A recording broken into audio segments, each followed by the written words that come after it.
Gravity omutujju nnaku z'omwezi 7 September ali ku Cricket Oval ne dates endala nga bwe zitambula. Gravity bagenda bakubako ekivulu kijja ate nina mu business kachijje ng'ogyeko ekya Mickey Wine. No, Airtel internet ya Airtel eya 5G Katende mukubireko njala kwebaza mwena abamuwagidde. Katende agenda kupayo ku internet ngina mu omulimu. Akuinstallingire waliwo gayi wange yavudde yankubidde ng'ali Dubai mu nsi z'Abawalabu nanga mu musajja mukubidde enamba jimpe mukubireko so tweyanza nnyo mu installing internet ewaka internet mu ddwaliro internet ku muzigaawo mubenga ebintu bitambula bulungi so nawe wangambe z'okola nga business oli n'agiteekawo n'abanga abasolooza mu nyina we nalabye nga internet mbobawaye 1200 ne bakugattako eberanga buli bu cafe obwedda ntwe bagenda mu kati baneiba bogobawa bone bako omali osalufuna mu amagoba so installation in Kampala installation ya bwerere ye Katende packages zezo zolaba wansawo bulamu butambule bulungi nnyo sa Friday sembe muguno omwezi. Are you sure? Yeah, next week Wednesday it will be 31st ngangena kubera matikira ga Ssaabasajja omwezi kujja kuba guggwako ate era gwa mulundi gwa 3 mugumu. Yeah, kale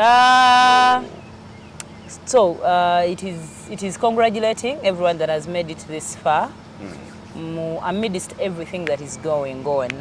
Naye nga wano abali emitala wa mayanja wano mu Uganda discussion esinga obukulu ekyali ya corruption and eggulo Museveni alina bye yayogedde but still kuba eggulo bayire balina abana bebakutte ne ba activist waliwo ekibinja kye bakutte kyadde kiva ku Nasa Road nga bayise mu Kampala Road nga bagenda ku King George bayituuka nga almost katono nnyo atuuke ku parliament awe babakwatidde then waliwo ne activist gwe bakutte.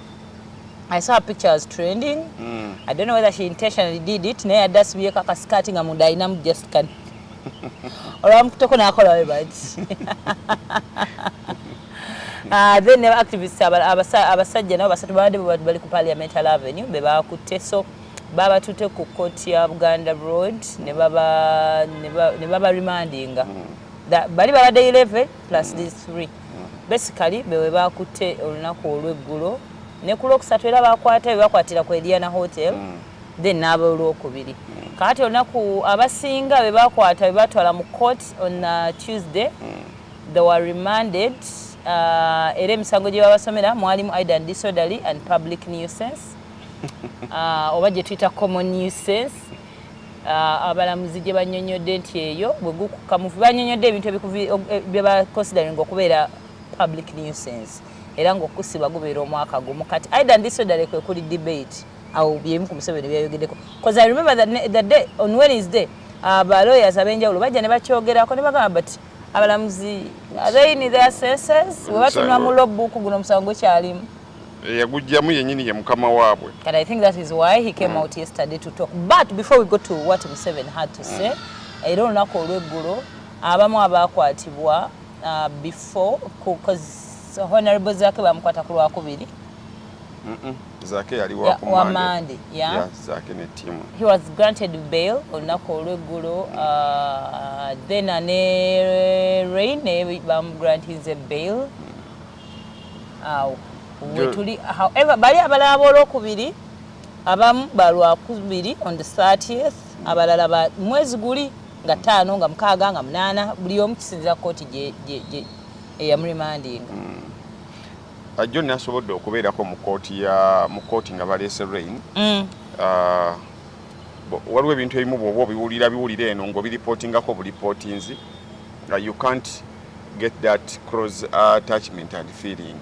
Naye bw'omala otuukayo like waliwo embeera oba ndi bubeezi emotional waliwo embeera gy'olabamu boyiwo naye amaanyi ye gaba nago ge gakulaga nti olaba bino bya bulijjo. So Rain bamulese badde batugayimuleeta ku ssaawa 7 bamulese ssaawa 8 ne tubeeraawo paka kumpi ssaawa 10. So njala kwebaza bannamateeka naddala ababaka ba paalamenti abeewaddeyo Shamimu Malende okuva jjo ndowooza tannawummulamu tannazikiza atambula street ku street. Waliwo omuntu yaŋŋambye Shamim Malende mu kulonda okuddako agenda kuba tabuuzibwa bya mu paalamenti bino byakoze byokka bimweyimirira oba eri agambye ekyo oba agambye eki byakola eno bimweyimirira. So Shamim Malende n'omwami wo ku Kido wano I love engeri gye mukolamu emirimu gyammwe ku Kido wano. So thank you. Mukuru council Nalukola. No mulenzi walayika munnamateeka. No mulenzi walayika munnamateeka. Yeah, because you can't be involved in that business nga togitegeera. Wano ku Kido baafuna ne media team yaabwe. Yeah. So hona council Nalukola ne team yonna mwebale nnyo okuva eggulo tebannazikiza batambula kooti ku kooti batambula kukomera kukomera okugezaako okujjayo abaana abo. So nomulamuzi mwerabidde naye namulendoza mu kooti ya Zaake era y'omu ku baagenda ku CPS nga kuta abaana abo basobola okubeerako bye bata. His face is famous. I'm just forgetting the name. So thank you. Buli omu nga bwe tubagamba nti kino ekintu buli omu si buli omu nti ogenda kuba ku front line ya muno. Nalabyeko waliwo clip gye twakola wano Hafi nga yeemulugunya ku bannamawulire abaali babalaatira mu nsonga and I saw some low questions, shallow questions. Gwenga Hafi twabaddeyo ku street gwenga tewabaddeyo buli omu ayina bwakola lwakuba okusoma kw'abantu abamu ku ttono not mu school naye okusoma ku bintu ebize bibaawo buli muntu ayina kyabukola tetusobola kubeera ffenna wamu buli muntu alina kyakola. Waliwo abamu nga ne kino kye tukola. It is activation it is itself. A plus. It's, yeah. Bw'ogenda mu baana basatu. Because mulimu abali entirely quiet. Yeah. Kati I remember lawyer with the screenshot imbu. Faiza is the one who is supposed to be talking about that. Kati Faiza jali mu komera fe singa tetuogera. If we keep quiet yenga bamukutenga ali mu komera.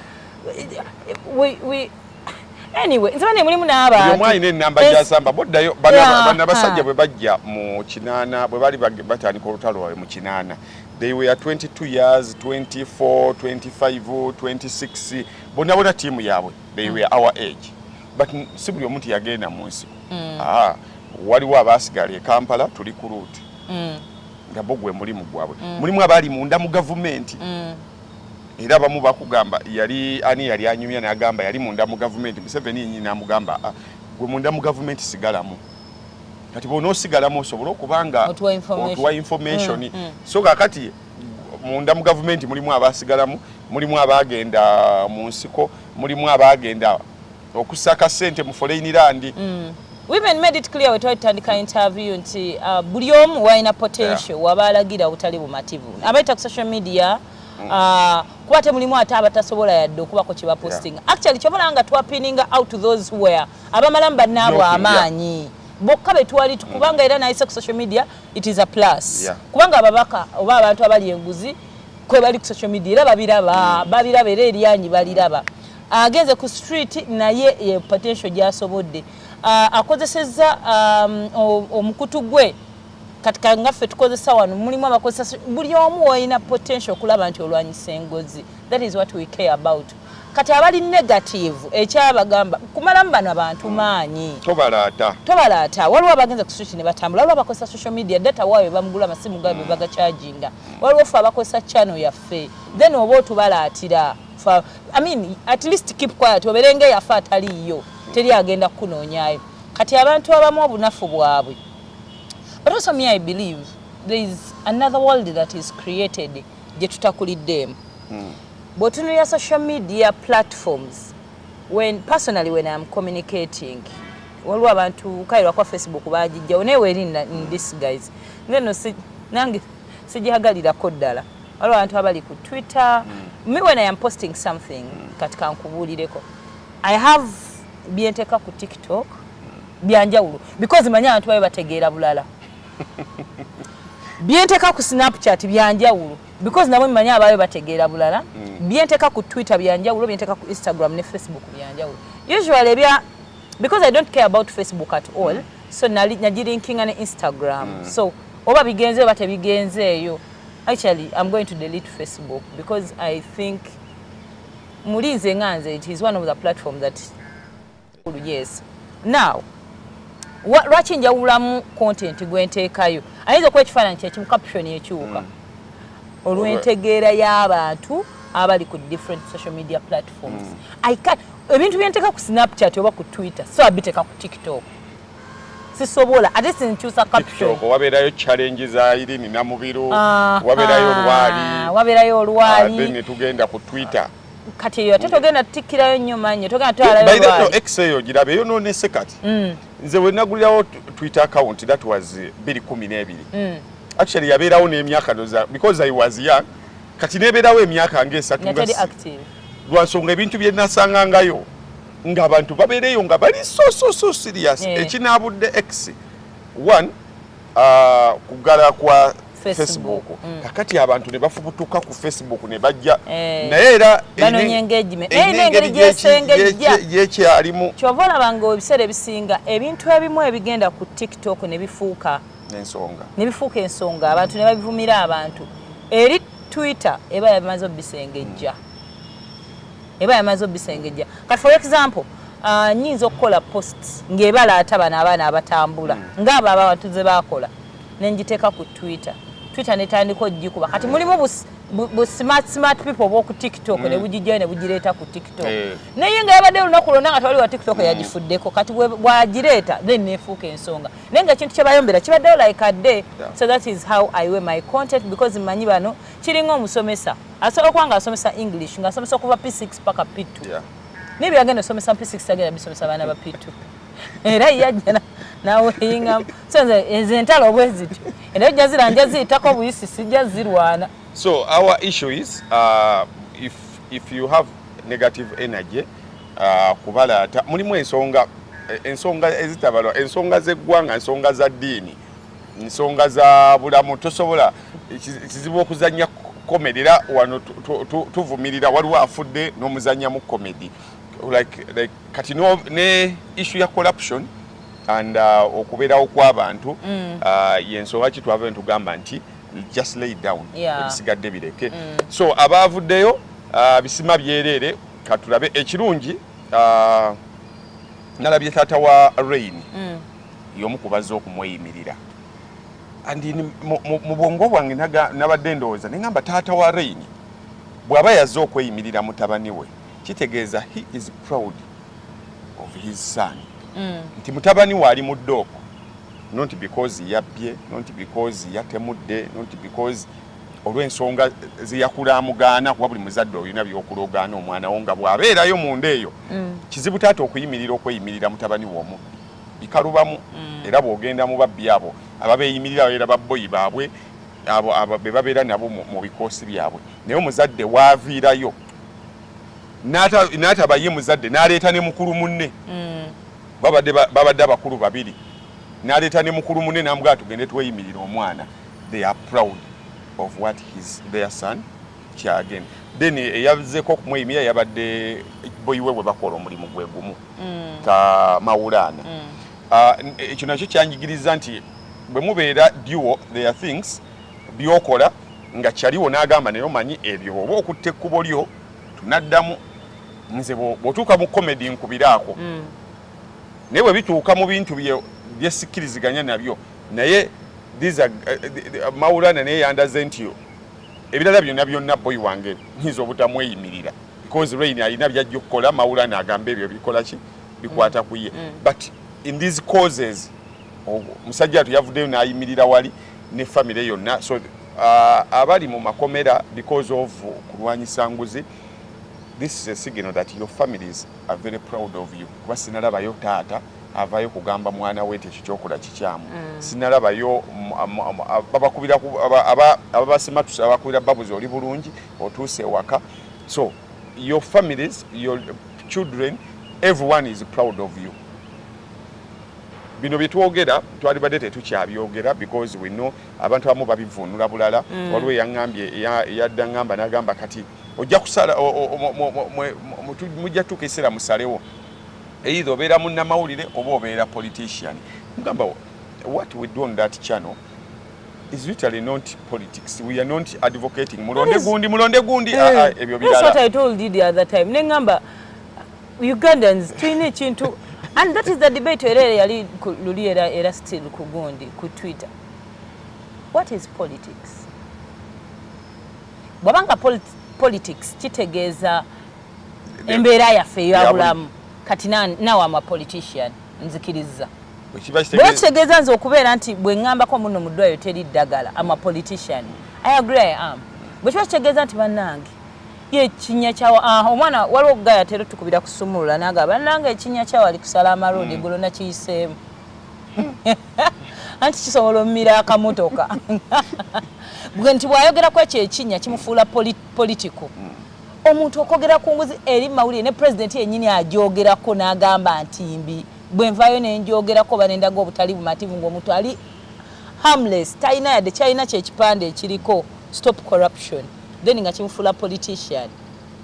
So era mugamba nti gwe bwoba olowooza nti okuwendowooza yaffe nga bwe mbeera ku radio omuntu n'akuba essimu n'agamba ewaffe eno waliyo obubbi bw'emmwanyi then I give my opinion nti emmwanyi kati tutandika okuziteekako security ey'amaanyi abavubuka batayagala kukola batayagala kuzisimba batandise okuzibba. That is my advice. Kati ne wali bwe tukola so amawulire kye tukola tukyali mu line of journalism nnyo. Yeah. Nnyo. We are informing.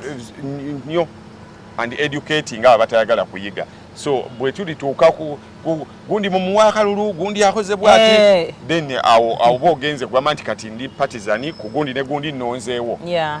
Era bwe kirituuka era tujja kulondawo ono bwe akkiririza mu channel eno byekkiririzaamu era buli muntu ajja kuganza gundi eyo nja kuwa gundi nja kuwa gundi sera bwe kiriba kituuse. So luli twayogera ku IGG twamwogererako wano anti olumbi ntabula binjogera ku shone wano IGG Betty Kamya yavayo n'agamba bannayuganda abantu babe bali enguzi n'agamba bo bavuga zi V8 fe abakuvuga obumotoka bwaffe bulwawo bwe bugwa mu binnya n'agamba until when you wake up yourselves kati ekyo kinfuula wa NRM kubanga mpagidde ekigambo IGG kyayogedde oba bwe ngamba bane president yatambulidde enguzi then is azukuse enguzi agiraba kinfuula wa NRM bwe mpagira nti nane Kyagulanyi yagaye bannange muzuukuke enseggwawo lwanguzi kinfuula wa Nuupu mulimu etu emukolanga.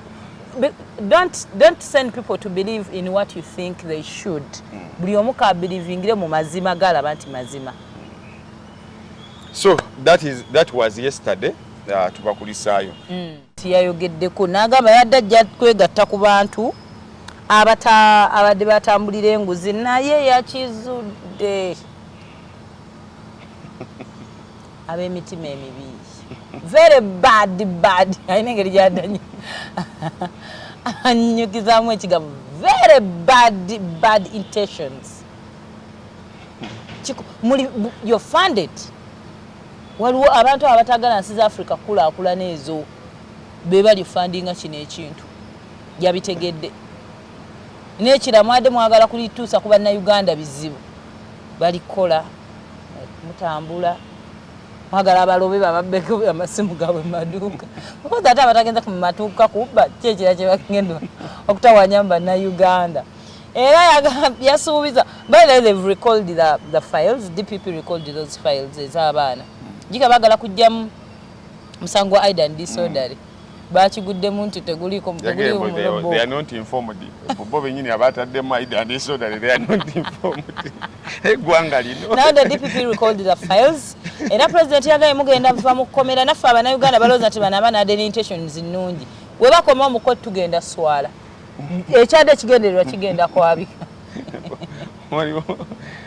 So kati webuze bwe bule eggwanga lirina ba state prosecutors.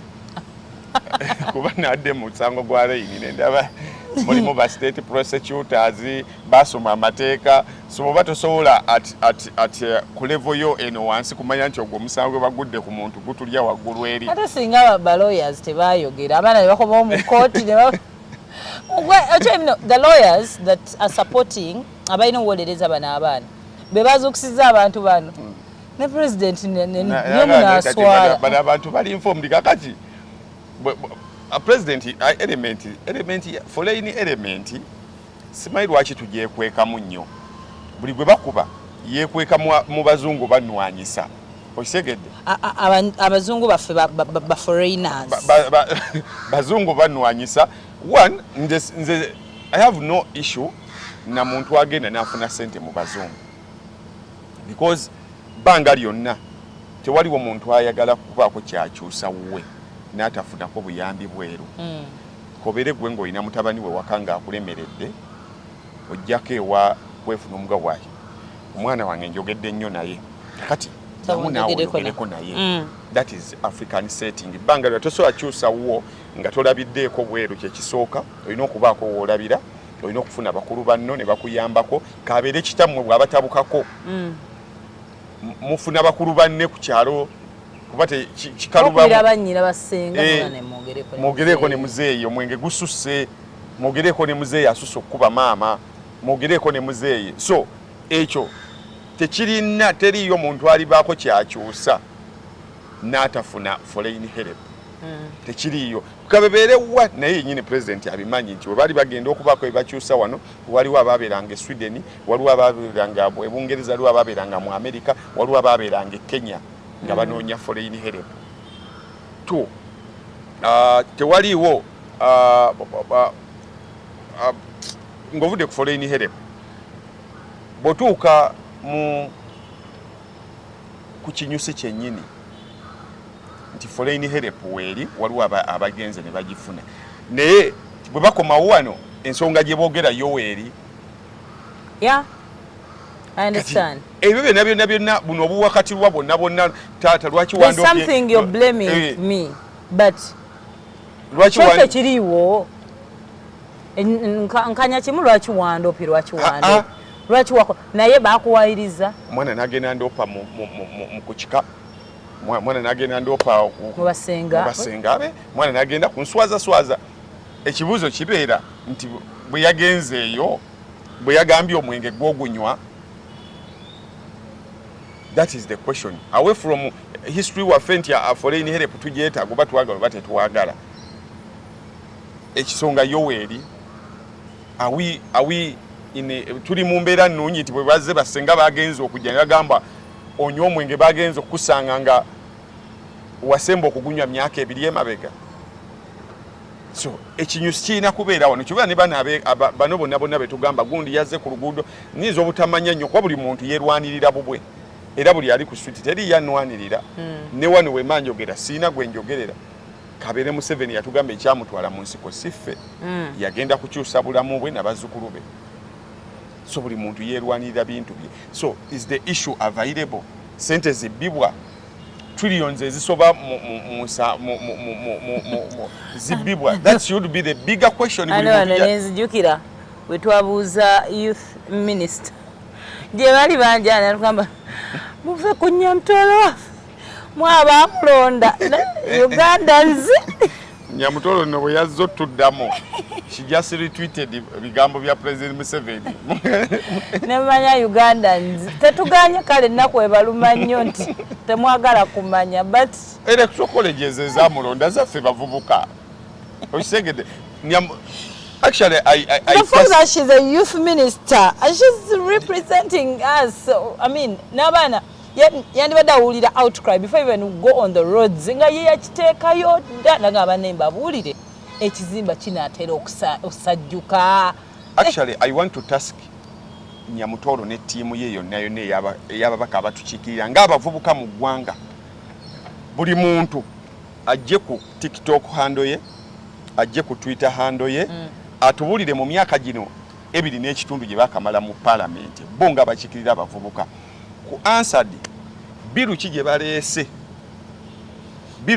baleese ng'eyamba abavubuka. We shall stand to be collected bwe banaavaayo nayo. Baveeyo nga Nyamutolo bwe bavaayo ku TikTok otugambe nti mu parliament okuva ne nagendayo nayimirira n'enjogera bw'ekiti nga kikwata ku bavubuka. Natwerayo biru bw'eki ng'ekwata ku bavubuka. Mwe ng'abali mu doketi yaffe away from biri ebya ministry bye bakuteekamu ffe ebya minerals and what have you.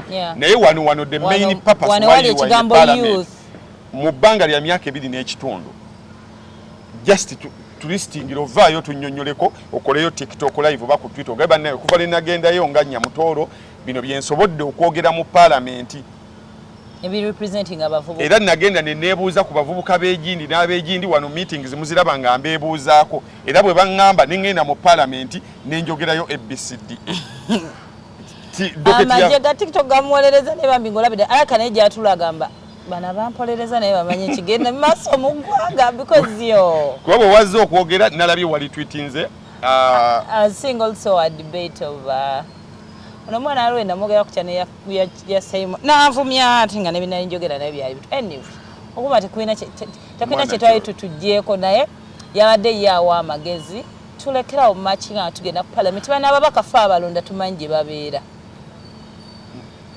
We don't want to look personal. Balonda buli omu agenda alumba omubaka we gyabera. What is a parliament? Namuliwo bintu byenyawo tusookereko. Hafi bwoba omulumba bintu nga bya TV.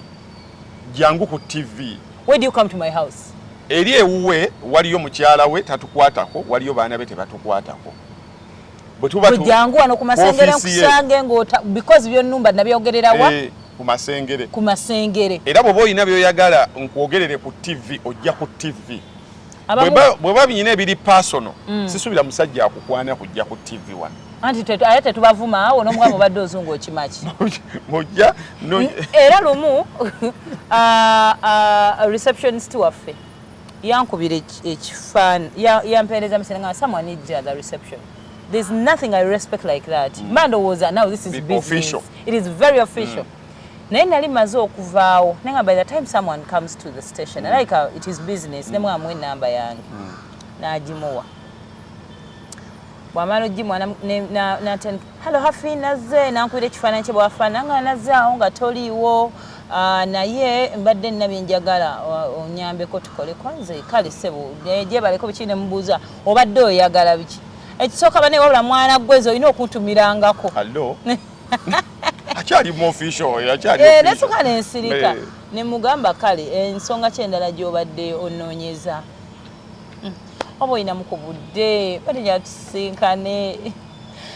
I got so mad nga nina ebigabo bingi ebyomugamba naye nenyiga buloko nenyiga delete. You don't come to my office look for me ask for my number ne guarantee nga bagikuwe notandika nonsense because yali musajja mukazi.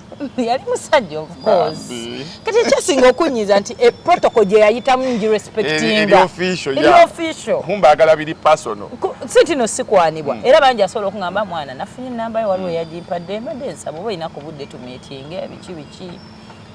Kati if I'm interested I'll keep on with the conversation. If I am not because era nkwani wanezi date nzigenako. Naye ate tuombuzaabuza yita wali. That's what ukyetuwadde tugamba.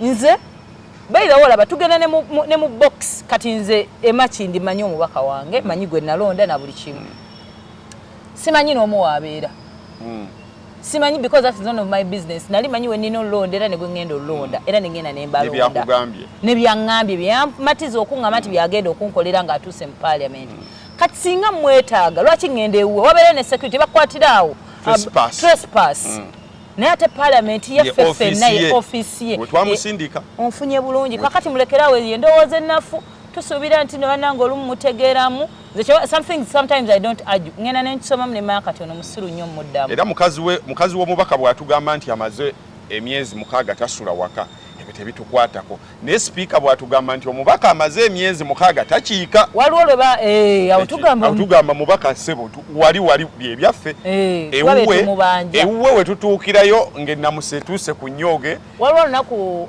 poliisi lwe yagenda mu maka ga Honorable Nnyeko ne bafungula obwo twakyogerako because kyali mawulire but tetwakiteekamu feelings yamanye ensonga ze ne poliisi okitegeera ffe kyetugenda okwogerako because poliisi esavinga ggwanga engeri gy'oba ohandolinzeemu w'omukazi ye kyeyayogera obuzibu bwe si nti no poliisi ezze responsibility ya poliisi okujja mu makaago neyeyanjula nebako naye bye twali tuvumirira because poliisi engeri gyetuuseemu omukyala ye okusiza kyanyonyola bamenye enzigi ne bayingira buyingizi ne tugana neba ne poliisi there is a better way oyogenda mu maka g'omuntu nemwana neweyanjula ne mumukwata ndowooza mulaba engeri gye twawulamu ebintu bino naye bw'ojja omuntu omukulu gwe tulabanga ategeera otandika okugamba mugende mu maka gaabwe mumanyi gye babeera ewuule tulina kye twagalayo ku masimu gaabwe tugenzeeko because they are official numbers era bwe ndaba bateekayo ennamba ngamba that is another way to go kuba ennamba zaabwe ze ziri official n'obaweerezaako message kati ebisigadde collectively mu ofiisi yaffe gye twabasindika exactly so tumanyiriza nsonga ya president yagala yandibadde atweyungako president yatugambye mbu ekyamululye ekyamuleeta mbu Nakalema yakolagana bulungi ne poliisi president njala twawula ebintu bino poliisi eyo giraba engeri gyekolaganamu naawe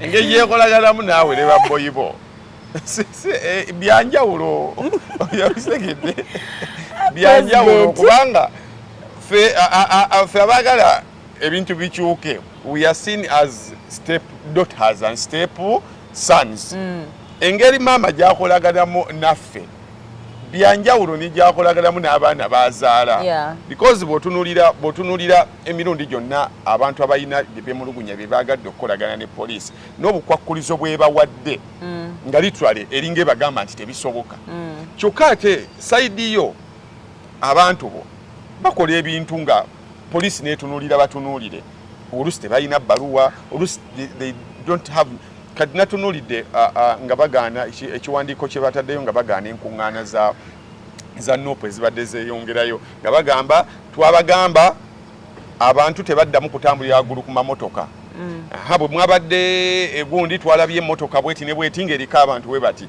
twalabye kati n'otunuulira nti bano poliisi eteekawo obukwakkulizo nti eyagala Bobi Wine bw'aba atambula abeere nga alabiriza n'emmotoka ki eyisizaamu omutwe mmotoka ki ekoze bweti literally bateekawo ebintu nga they are close to impossible okitegedde so gwe afande Nakalema n'entambula yammwe gye mwatambulamu poliisi engeri gyekolaganamu nammwe because erabikira ddala nti it is NRM police engeri okwakkulizo abe NRM bwe bakozesa bona ogenda ku ground eyo bakola emikolo bakola ebintu byabwe basobola okwogera ebintu statements ne batakwatibwako naye wabeerewo statement ezikolebwa nga zaabo opposition mangu nnyo nga poliisi yayingiddewo abaana bangi abali ku social media okwo nga kuliko abavumye Bobi Wine ebigambo ebinene n'ebimpi kuba ndowooza mu generation yaffe ya social media teri muntu asinze kuvumwa nga Bobi Wine taliyo kati ebima biryanga mmere bamuvumye for the last okuva yayingira politics buli kimu bakimuvumye naye abamuvumye tewaliyo yali abakutteko poliisi ebeerawo awo neeraba obutambi obulamu ne butambula nabatiisatiisa abaana be obulamu ne butambula that is the police naye sayidi eri bwe wabaayo katono nnyo omuntu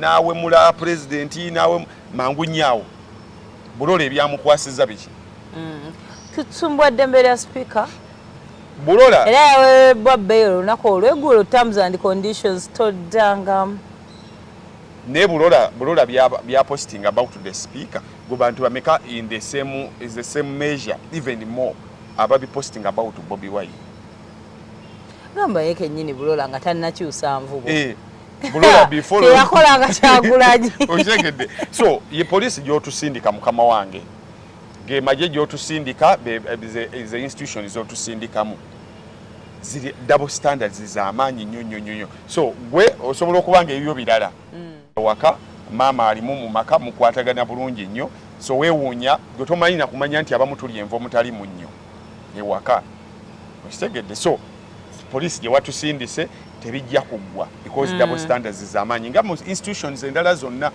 twakubulira wano nnema bwegoba bano bwereka bali ezo double standards ziyinza obutasoboka foreign powers nzikubuulidde then naawe okutwegattako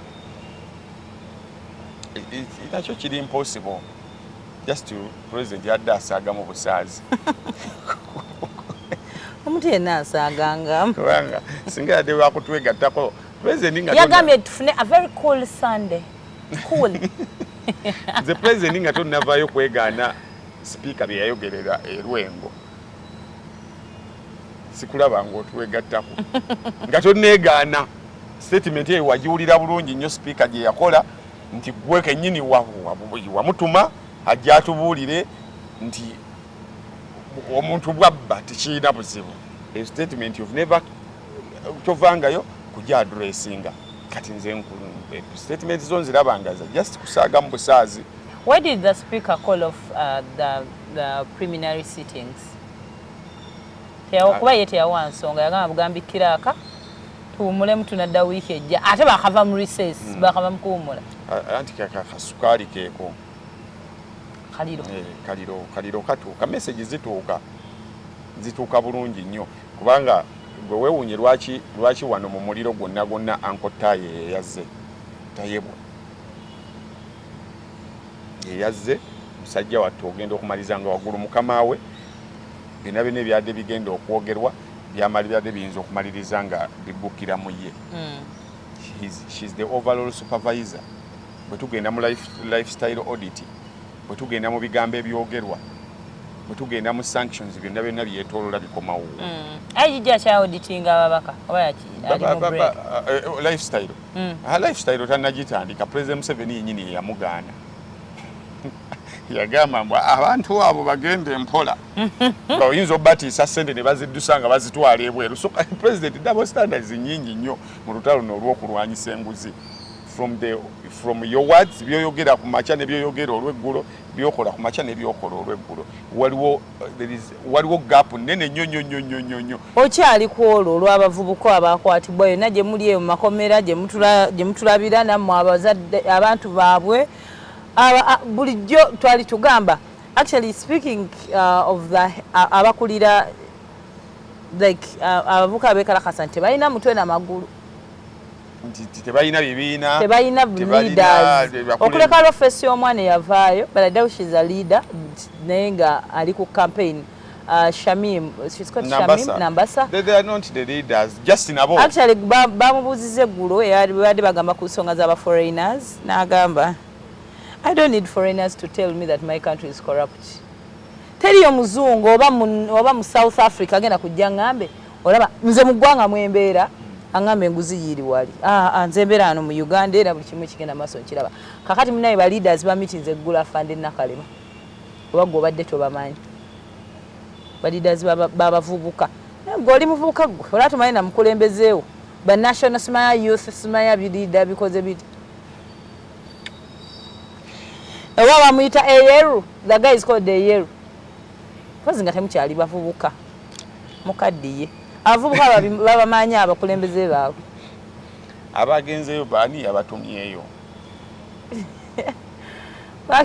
Kakati kambuuze nekyembadde nyawoma kati ate liida ye teyalimu mugundi mu batambula nga teyakwatibwa teyalabibwako anywhere.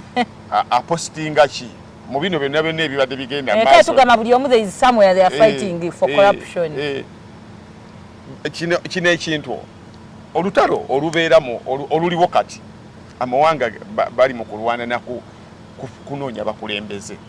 Bwe bakyafuna bakulembeze beetonderawo abaabwe because pressure eno tosobola gikkakkanya buli muntu ng'atandise okwetegerera. Abakenya baabula. I remember president yali abayita buli muntu bw'atandika boss teri ajja jangu ku space ne ku space ne bagaana. Buli muntu bw'atandika okwetegerera change ebeera inevitable. Kakati bw'obulwa abakulembedde buli muntu ng'atandise okwetegerera because kati teri yayinza kuŋŋamba nti yankiikiridde mu meeting yonna ne gavumenti ku nsonga zange. Kakati osobola okwetonderawo ababo because you just need a voice and a face. Egenda okukkakkanya bano okisegedde ti oluto kyabadde alwana nakyo kyovulaba mu kabinenti eno empya yafunye abantu b'Odinga abateekemu munda mu kabinenti. Era luli bwe yali alangirira yasooka kulangirirako ya kitundu olw'ensonga nti ab'Odinga akaliro basooka ne kabayitamu ne bamugamba waayi sooka olindeko tulangirira abantu bano soke tubannyonnyole lwaki tugenda mu gavumenti yo. Era bwe yalangirira yataddemu ab'Odinga because bo balowooza nti opposition standing era bwe beeyogedde abantu basobola okukola ki okukakkana. Kyovulaba aba opposition abasinga babeera compromised ne bakola handshakes e Kenya abantu bali babalabireko bagambe bw'aba gundi atandise okukolagana kate ntukkakkane. Kakati tejja kwewuunya nga bafunyeyo abakulembeze be bayita abakulembeze bagendeyo baveeyo batugambe bannange twayogeddemu ne gavumenti kakati tubadde tusaba ceasefire ebintu life eddemu normally abantu baddemu obutaba na mirimu obubbi bweyongere maaso. So don't create your own leaders. Tonoonya ani akulembera abantu bano, noonya kiki ekinyiiza abantu bano kyoba onoonya. Bw'omala okukola eddagala, bw'omala oddikola ewaka wabaawo ekizibu, tonoonya mwana ki yakulembeddemu banne, sooka gwe solving ekizibu. Ekizibu kyabwe ki? Tebaalidde kya misana. Tonoonya mwana ki yagambye mwegugunge, gwe bateerewo emmere. So don't look for leaders of whatever is happening because tojja bafuna. Bw'onoofuna bano n'oba compromising today, the next day other people are going to raise up. Na mazima oba ogamanyi nti naye bano gwe abeefunidde. It is just a face, you're creating a face that doesn't exist. Ekitegeeza oyagala creating a solution etaliyo because your problem ekyaliwo. Oli kukola ddagala lya bulwadde bulala obuluma n'eddagala oleeta ddala. So don't nammwe abeefuula nti mukiikira don't. Abantu mubaleke ekizibu kyabwe kiringa gundi ani omukazi yali alwanirira amabira. At the end of the day when you join those people badoga nti basaanyawo obutonde bw'ensi, kati kibuuzo kibuuza nti ekizibu kyaffe kitegeeza wali okikozesa nga stepping stone kubaako wootuuka. So don't allow people who are going to use this as a stepping stone okwefuula ababoogerera then batuuke waggulu muddemu balama bali mbulamu bulungi nnyo bagende okuddamu era nga gw'osigadde mu bubu nga olulimi lulala nnyo kwaba bulola yabeerako sayidi eno then n'ayingira mu gavumenti. I don't know what happened then kati yakomyewo sayidi eno era ebizibu bye bimu n'abisanga. So our problems are not going to be solved by compromising in brackets leaders.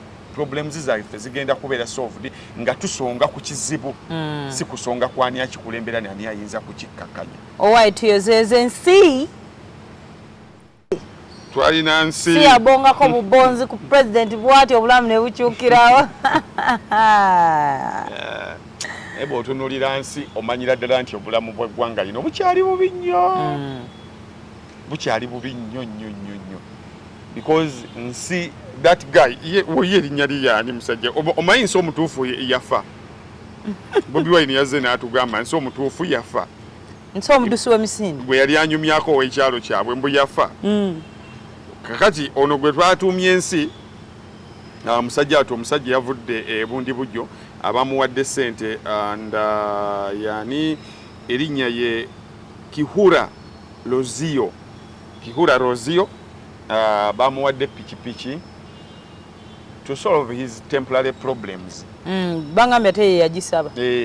Abavubuka bonna mentality we baatuza nti abamu abatunda ebijja okufuna pikipiki nti buli muntu alaba ng'omulimu gwa border is the way out. So to solve his temporary problems yafunye pikipiki bambe. So bisima byerere is a symbol of hope. Is a symbol that one day ekyamagero kyo kijja kukola. Ebiseera ebisinga tujja ntubagamba byonna other factors constant sigala ng'oli mulamu.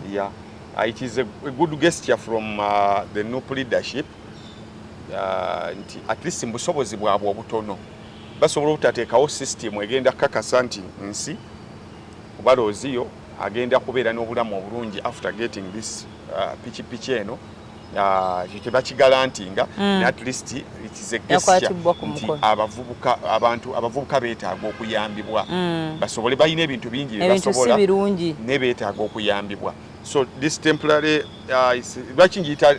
it is temporary because abavubuka bangi abaguze pikipiki kati bannaabwe abali eyo ne baziba kubo butayimbwa because gwe bw'ovaayo bw'oti kiki kye nagamba nti omugagga tosobola kwebaka ng'omwavu tayina kati ono yagaggawadde eri gye yazemba boyi be birala balinga ye bwe yali kati pikipiki eyo bagenda gipulaningira ebbiddwa etya akatayimbwa akabadde katya then agenda kusigala ng'akyali mu general problems zaffe ez'amalwaliro and what have you. So temporary problems pikipiki ejyazisolvinga bw'anaaba agikutte bulungi asobola okugivugisa ne sente ze yafunye ku ssimu n'atandika obulamu n'abeerawo. So ne tulwana kati ate bansi abalala bayambiddwa batya.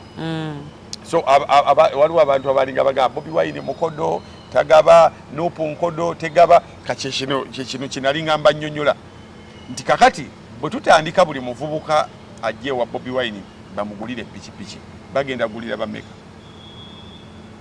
osegeera so kino nkikola nti saagala abavubuka abalate batandike omuntu omulala ddemu agoba emmotoka ya Bobi Wine amubongeko ekyo gifuule issue awo laba bawaako oli yekka n'owegindi nga yamugobye nga tebamuwadde bane buli omu alina omukisa gwe you guys ojja genda ogoba emmotoka booda ekulinnya ekutte buli omu n'omukisa gwe andi ne bakuŋŋaanya ssente ne bamuwa so opposition teriiwo okugenda nga ebookyayo agayiti kati bookyayo pikipiki katandika obbago batandika obbatambulirako bakwokyeyo pikipiki yafunye mukisa gwe katumusabire obulamu bwe bukyukiraawo then nga n'abalala bwe tulwana to change the systems tube nga tetukyaweebwa kuba kuweebwa kwe tutayagala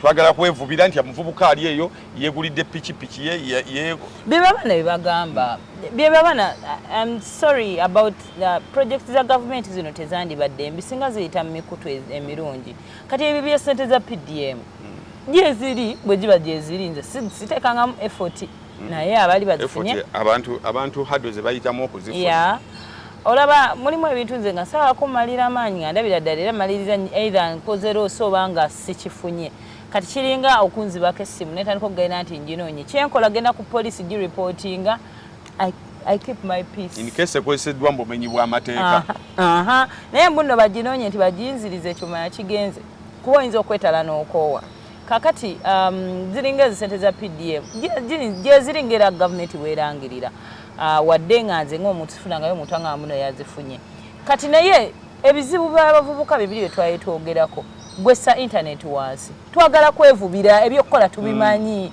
people creatives abaana bamanyi nnyo kye basobola okukolera kale mwe bali abagisirwalirako nadde ndaba abaana ku TikTok bahavinga sex ku live ebyo kati waliwo ministry ye handling ebyo ya integrity ebyesobola bihandlinga naye mulimu abazikoleddeko ssente abagyetaaga athan gwokuwa omusimbi gwo tetulina kye tugwetaaga tetwagala ssente ya gavumenti twagala ekintu ekyo tuwulirize emanyi kye twagala ffe twevubire China ndwawo nzomanya mawulira sikutuwangege ndwawo okuwulira nti China president yayokyezaayo abantu kubanga that is also indirectly kutuwocha lwaki otuwa ssente ffe tukola ku bye twagala so noteeka eddagala mu ddwaliro manye nti nze hafi bwendwala eyo medical nagimala olaba no ku mirimu gye tukolera nga bakuwaayo ka insurance obeera omanyi bwendwaliramu bwe nsigenda kukwata mu nsawo zange enguudo bazikole manya akamotoka kange akantwala okuwenjamu kajja beerawo nga kalamu nga all I do is service si ate kumate before you know obukono bukutuse ate kino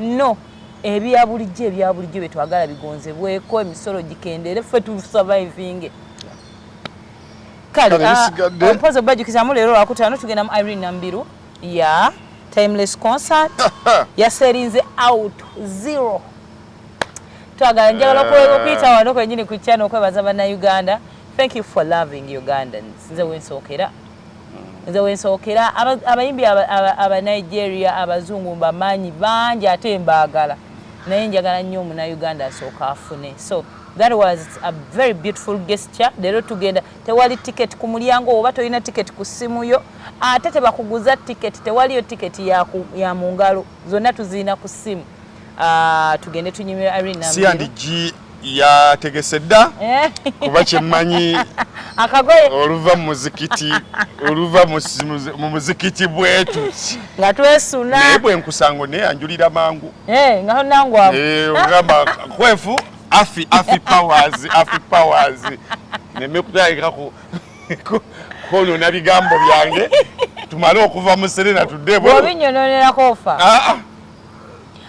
abamanyi buno waliwo buno obutebe bwa Serena bw'otula eno emabega nze mba wansi ng'oli wano bigiteeka mu kutu yesebo baby enamba bwe bampeereza ebyokulya yesebo mbakoze okuweza ebyokulya okujjayo essimu okuteekamu ennamba ngenda ogiteekamu nga ndaba ku weekend omanyi neekyagwawo waliwo abajjawo ku sitting room kati nga walwa omanyi nze omulimu ebintu byeŋŋonza nze wonsaba ennamba nga ndaba ondiko bubingiko naye agenda okukwata gwemba simanyi ebiseera ebisinga tabanze nga I have never met this person nga atya Allah nga munaye njimuwa ng'ateeka emala okuggweramu nga kuliko erinnya lyange geyaswala Ninge mirembe jimwone kule mwa so you have my number. Family buzabuza unenda banga aswala gwawo n'ekibuzabuza. Babi yakwanako. But it had another friend's name. Oba mukwano gwange yajimuwanga onolaba kyaliwo n'omulaba n'omuntu. Saka kugali nyali ya mukwano gwange nenga onomulaba n'omuntu. Nga omanyi. Nga onogamba nti hafi kwefu. Kwefu hafi so mujjukirira ku kwefu. Babi musaya. Ebyo ne wala. Era wala kuba kaswalo kali kanje. Yamanya eno. So kakati nze bwe nkusanga eyo kubanze sikyuka. Mbera bunga bwe. Kyensaba mangu nnyo ne dola mugambe. Ne tuli bali bantomeza ne siyandiki. Mbasanga tuli mu ndongo wakati ndabo buwala wewezeri kajja kampaaga ne ngamba kachanga nze siyandiki. So kati mbadde nsaba actually this applies to everyone gwe nkola naye. Bwe twesanga eyo gye tudigidira olundaba bwoti afi powers. Afi powers. So siyandigi akagoye kanoonya ak'omwana attu naye amawulire wandiika ku mando gy'otunnyonnyole. Then Airtel, internet ya Airtel eya 5G Katende mukubireko njala kwebaza mwena abamuwagidde. Katende agenda kumpayo ku internet ngina mu omulimu. Akuinstalling waliwo gayi wange yavudde yankubidde ng'ali Dubai mu nsi z'Abawalabu nanga mu musajja mukubidde enamba jimpe mukubireko.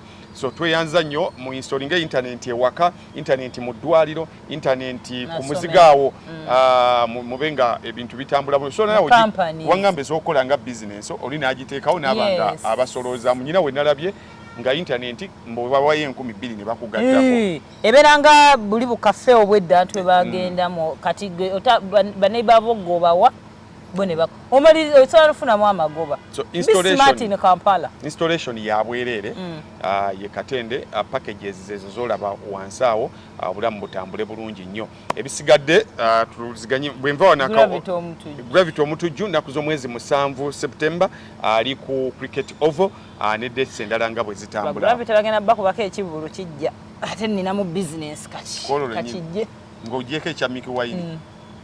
No.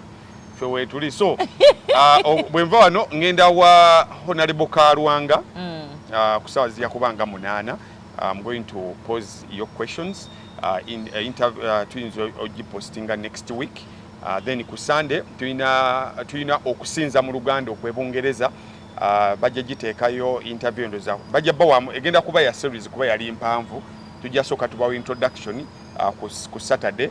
Then next week tubawe abali ebungereza mumanye butya musobola keeping up with Ugandan culture nga musinza mu Luganda obulamu sigale nga butambula. So ye weekend program wetu wegenda okutambula. Otherwise keep safe tubagala nnyo mbere bulungi mwera.